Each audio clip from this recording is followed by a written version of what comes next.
আমার কলিজার টুকরা ওই হাদি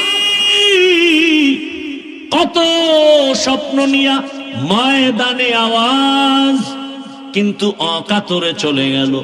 কেউ ভাবেও নাই সন্তানটারে নাকি হাতের মধ্যে নিয়ে বলেছিল, আমি যদি মরে যাই আমার সন্তানটাকে দেখে শুনে রাখিও। আজও কলিজা ভরে দোয়া করেছি, এমন একটা মোনাজাত নাই যেখানে আমি যুবকের জন্য কলিজা ভরে দোয়া করি না। ও আল্লাহ, আর জানো আমার এই জমিনের মধ্যে ওসমান হাদির মতো কারো প্রাণ ঝরে না যায়। কুদরতের ছায়া দিয়া আমার কলিজার প্রত্যেকটা যুবকের জীবনকে হেফাজত করিও। এরে আমার কলিজার বাবারা, আমার আল্লাহকে বেজার করা যাবে না কেন, সেই প্রশ্নের জবাবে আমি এতক্ষণ হাদিসের আলোচনায় আছি। আমার আল্লাহ কেমন দয়ার মালিক, সারা জীবন বয়ান করলে শেষ করা যাবে না।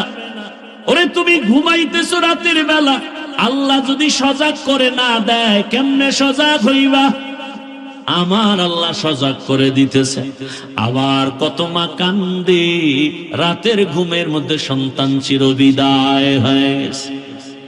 ও আমার যুবক, এত কষ্ট করে এত দৌড়ান দৌড়াই, না খানা না ঘুম না শান্তি, পায়ে ধরে ধরে বলি বাবা তুমি স্কুলে পড়ো, কলেজে পড়ো, চাকরি করো, ব্যবসা করো, আমি কলিজা ভরে দোয়া করি।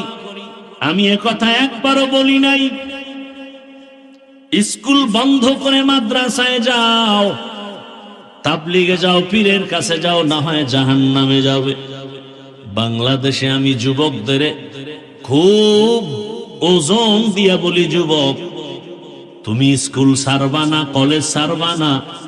আমার দেশে মাওলানা মুফতি মুহাদ্দিসের অভাব নাই আলহামদুলিল্লাহ, তবে কলিজায় দুঃখ, আমার দেশে আদর্শবান ডাক্তারের অভাব, আদর্শ ইঞ্জিনিয়ারের অভাব, আদর্শবান ওসি ডিসি এসপির অভাব। আর যদি আমার দেশের সব থানা জেলার ওসি ডিসি এসপি 5 ওয়াক্ত নামাজি হয়ে যেত, কোন সুদখোরের অনুমতি নিয়ে ওয়াজের ময়দান সাজাতে হতো না। ঠিক কিনা বলো? এরে আমার যুবক, তুমি ডাক্তার হও, দোয়া করে গেলাম, কলিজা ভরে দোয়া করি। ইঞ্জিনিয়ার হও, প্রফেসর হও, আরে তোমার মতো যুবক বিজ্ঞানী, তোমার মতো যুবকেই তো ইঞ্জিনিয়ার, তোমার মতো যুবক তো ডাক্তার জাকির নায়েক। কে না চিনে তাকে? অথচ হোমিওপ্যাথিক ডাক্তার, এত সুনাম। এরে যুবক, আমি হাসির জন্য বলি না রে বাবা, মনে চাই নিচে নেমে আসি, তোর পাও দুইটা জড়ায় ধরি, আর বলতাম যুবক পায়ে ধরে বলি, আর দাড়ি কেটে আমার রসুলের কাদাস না রে যুবক। আর আমার মাওলাকে সারা ভিন্ন জায়গায় মাথা নত করিস না, ফিরে আয়, আল্লাহর পথে ফিরে আয়। ও যুবক, আমি নিচে নেমে পাও ধরার জন্য রেডি হয়ে বসে আছি। একটা যুবক, তুমি দিনের পথে চলে আসো, তুমি ডাক্তার হও, ইঞ্জিনিয়ার হও, তুমি প্রফেসর হও, তুমি একজন এমপি হও, তুমি একজন চেয়ারম্যান হও, তবে আমার আল্লাহকে নিয়ে জিন্দা থাকো। তোমার সম্মান এত বেশি, আজকে তুমি টাকার পেছনে দৌড়াও কেন?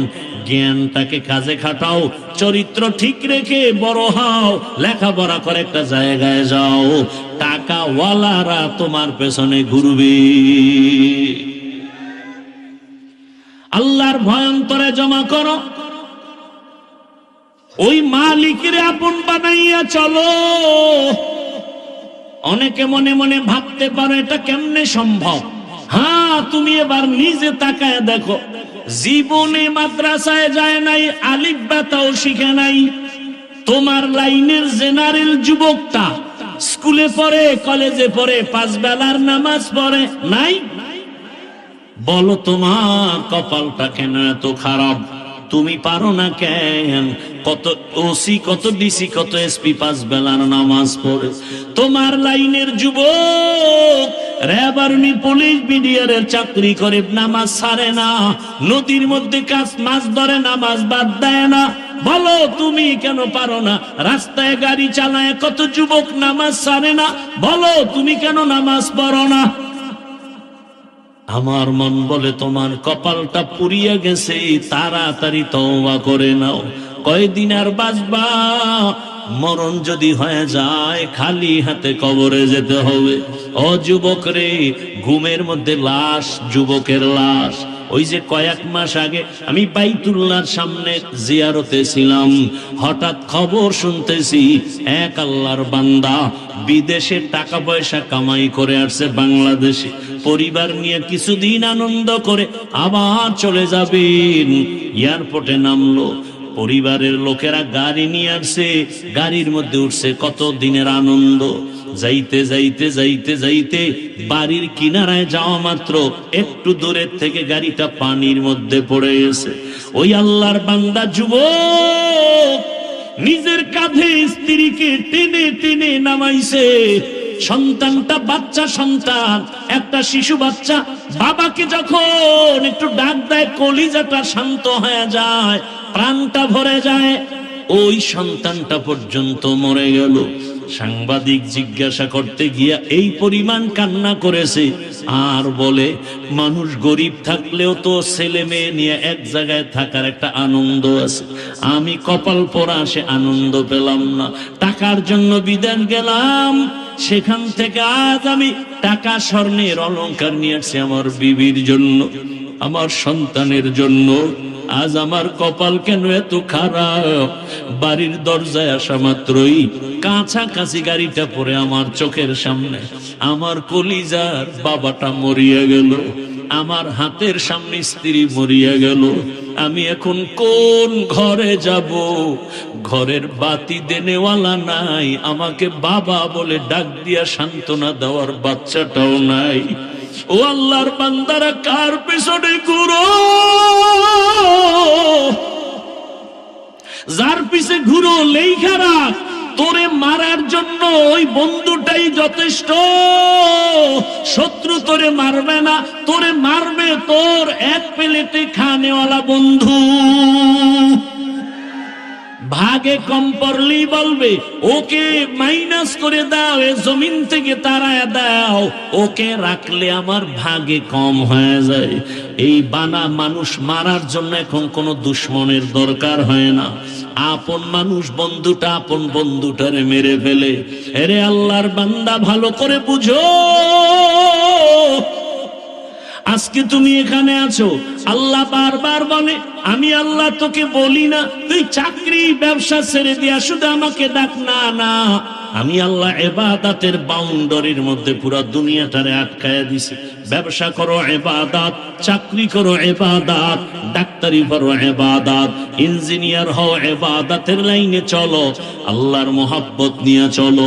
ও আল্লাহর বান্দারা, আজকে তুমি সুস্থ বয়ান শুনতেছো, আগামী কাল এই টাইমে আল্লাহ না করুন হতে পারে তুমি হসপিটালের রোগী হয়ে যাবে। তুমি গিয়া মোবাইল চালায় গুনাহ করে করে ঘুমায় যাবা। 10টা 11টায় তোমার আম্মু এসে ডাকবে, বাবা ও আল্লাহ না করুন বুঝাবার জন্য বলি, হঠাৎ মা শরীর স্পর্শ করে দেখবে বরফের মতো ঠান্ডা। মা একটা চিৎকার দিয়া বলবে আমার বাবা দুনিয়াতে জিন্দা নেই। মাথাটা গরম হয়ে যাবে, আমাকে এখন কে আম্মু বলে ডাক দিবে, বাবায় টেলিফোন করবে, তোমার তো চক্ষু বন্ধ, রুহুটা চলে গেছে। বাবায় বলবে ইমাম সাহেব কোথায় যান, আমার সন্তান মরে গেছে, জানাজা না দিয়া যাবেন না। বাবা কাঁদবে আর বলবে, এক দলকে বলবে যাও বাগ বাগানে কবর খনন করো, আর এক দলকে বলবে কান্না করে আমার ঘরের পেছনে মশারি টানায় দেও, গরম পানি গোসল করার জন্য রেডি করো। তোমার আমার হাতের মোবাইলটা আর একজনে নিয়ে বলবে এ মোবাইল তো আমার, এখন আমার হাতের ঘড়িটা নিয়ে আর একজনে হাতে দিয়া বলবে ঘড়ির মালিক আমি। আমার গায়ের গেঞ্জিটা বেলেট দিয়ে কেটে কেটে মা বাবায় রেখে ফেলবে। এরপরে গোসল করায়া সাদা কাফন পরাইয়া জানাজার ময়দানে যখন নিবে, জানালা দিয়া মা ডাকবে, আমার বাবাকে কই না, আমারে আর আম্মু বলে ডাকবে না, কই তোমরা নাও। বলে জানাজার ময়দানে, বলে শেষবারের মতো চেহারাটা দেখাও, আমার বাবার একটু দেখিয়ে নেই, একটা নজর দেখবো। জানাজা পড়ায় কবরে নিয়ে যাবে, ওই কবরে পাড়ায়া মাটি দিয়া সব যখন বিদায় হয়ে যাবে, কেউ নাই। আজ আমার ডানে বামে সামনে পেছনে কত বন্ধু কত ভক্তের অভাব নাই। আমি মরে গেলে কবরে রেখে সব যখন বিদায় হবে, আরে অন্ধকার রুমে আমি ঘুমাইতে পারি না, কোন অনেক ভয় লাগে, অথচ মাটির ঘরে আমি একা কেমনে থাকবো রে বাবা। ওই কবরের সম্বল যদি ইবাদত না নিয়ে কবরে যাও, আরে আমার আল্লাহর পক্ষ থেকে ফেরেশতা তিনটা প্রশ্ন করবে, রবের পরিচয় দাও, ধর্মের পরিচয় দাও, রাহমাতুল লিল আলামিনের পরিচয় দাও। এই তিনটা প্রশ্নের জবাব যারা দিতে পারবে তাদের কবর হবে রওজাতুম মির রিয়াজিল জান্নাহ। আর যারা প্রশ্নের জবাব দিতে পারবে না, আল্লাহর পক্ষ থেকে অর্ডার হয়ে যাবে, ও ফেরেশতা, এই নাফরমানকে আমি দুনিয়াতে কম নেয়ামত দেই নাই, আমি আল্লাহ কোনোদিন বাধাও দেই নাই, আমি আল্লাহ অনেক ছাড় দিয়েছি, নামাজ পড়ে নাই, রোজা রাখে নাই, আমি আল্লাহ একবারও রাগ করি নাই, খানা বন্ধ করি নাই, বাতাস বন্ধ করি নাই, বরং আমি আল্লাহ পাক মোহাব্বতের নজরে বারবার ডেকেছিলাম। সে নামাজও পড়ে নাই, আলেমদের বয়ানও শুনে নাই, তওবাও করে নাই। আজকে আর কোনো সুযোগ দেওয়া যাবে না। রহমতের নবী বলেন আল্লাহর পক্ষ থেকে অর্ডার হয়ে যাবে, আল্লাহ বলবেন জাহান্নামের আগুন কবর ভরে দাও। এক পর্যায়ে আল্লাহর কুদরতি আওয়াজ, আল্লাহ বলবে কবরের মাটি দুই পার্শ্ব থেকে গুনাহগার বেনামাজিরে জোরে জোরে চাপ দাও। কবরের মাটি এত জোরে চাপ দিবে পাজরের হাড় চুরমার হয়ে যাবে।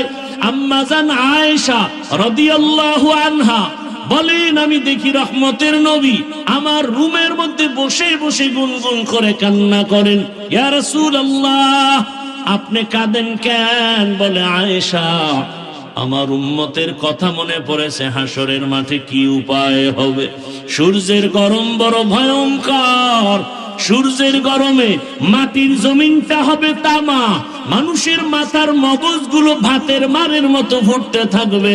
এরে আল্লাহর বান্দা, নারী পুরুষ সবাই থাকবে উলঙ্গ। ওদিকে জাহান্নামের আওয়াজ, নবীরা পর্যন্ত কান্না শুরু করবেন। ও আমার যুবক বাবারা, ও পর্দার আড়ালের মা বোনেরা, ও বৃদ্ধ বাবাজি, আল্লাহর কোরআন থেকে বলছি, রসুলের হাদিস থেকে বললাম, রে বাবা, যদি তোমার অন্তর বলে কোরআন সত্য, গুনাহ নিয়ে কবরে গেলে হাসরে গেলে তোমার আযাব ভুগতে হবে, তাও সত্য। আর যদি বলো কোরআন মিথ্যা, তো আমাকে প্রমাণ দাও, আমিও তোমার লাইনে চলে আসি, দাড়ি কেটে ফেলি। আর যদি বলো না, কোনো সন্দেহ নাই, আমি বলবো পা ধরে বলবো, পা আগায় দাও, পাও আমি হাত দিয়া ধরে বলবো। আজকে থেকে তওবা করো রে বাবা। জীবনে তো মোবাইলে রাতে গুনাহ কম করো নাই, জীবনে পার্কে পার্কে কম ঘোরো নাই, জীবনে মা বাবার সাথে কত বেয়াদবি করছো সীমানা নাই। এখনো সময় আছে, তওবা করো।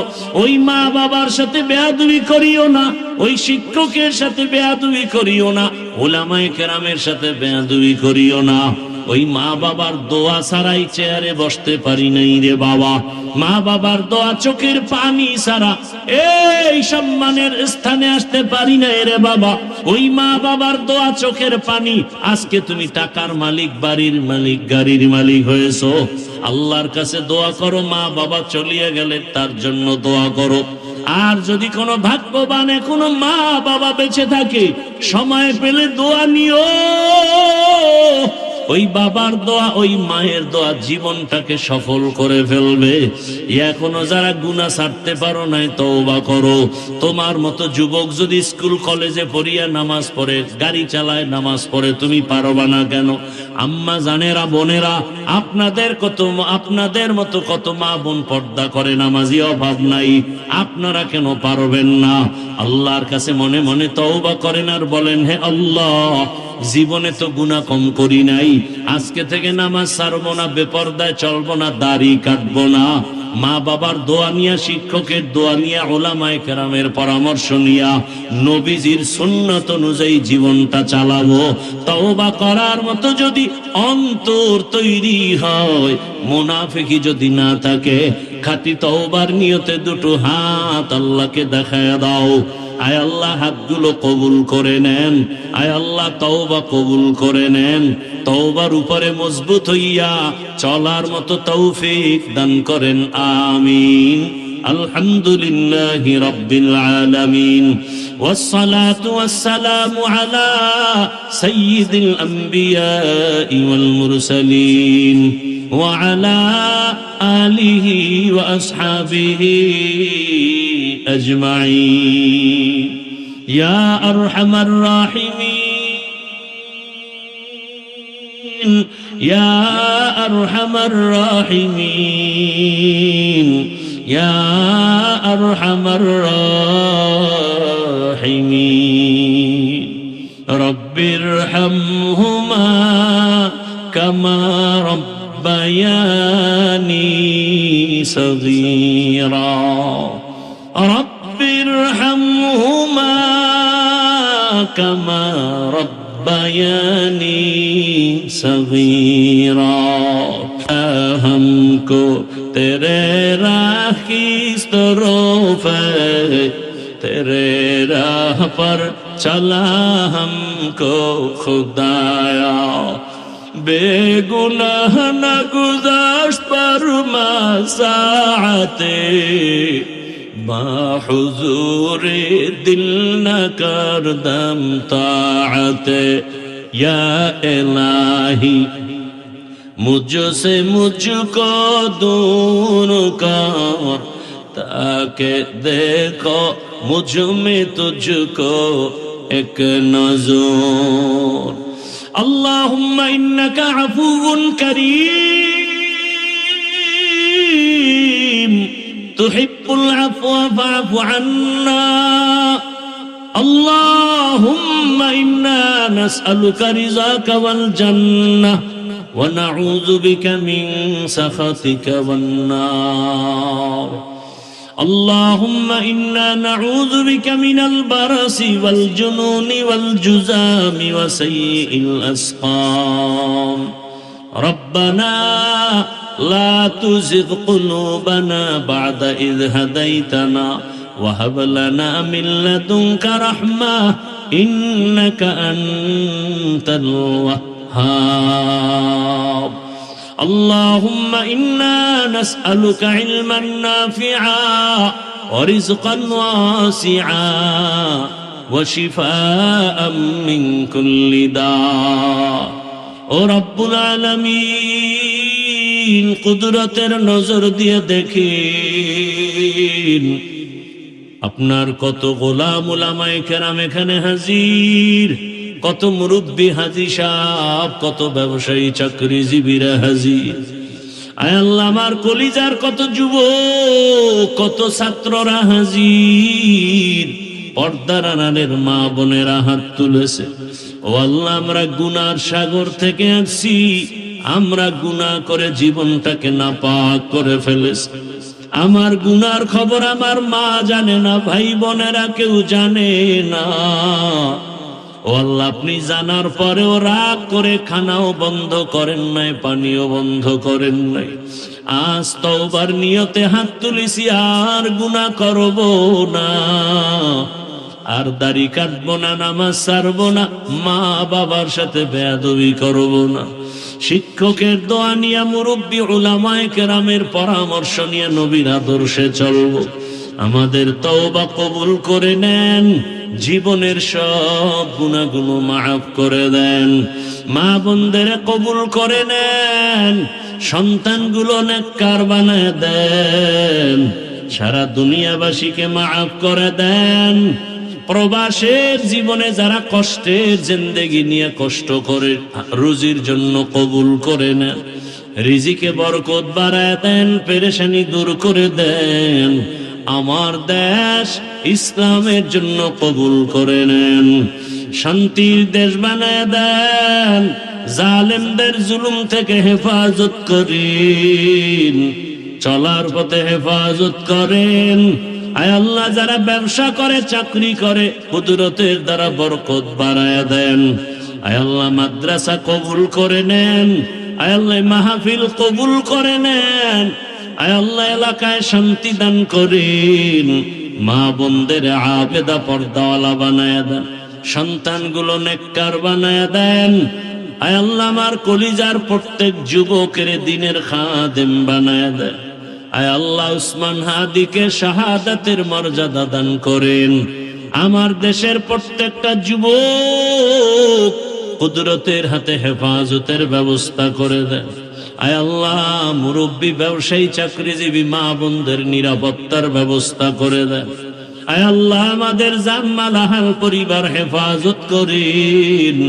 আয় আল্লাহ, মাদ্রাসা মসজিদ গুলো কবুল করে নেন, ওলামায়ে কেরাম মাশায়েখদের এক বানায় দেন, হিংসা দূর করে মুহাব্বত বাড়ায় দেন। আয় আল্লাহ, পরস্পরে ইখলাস ও তাকওয়া দান করেন।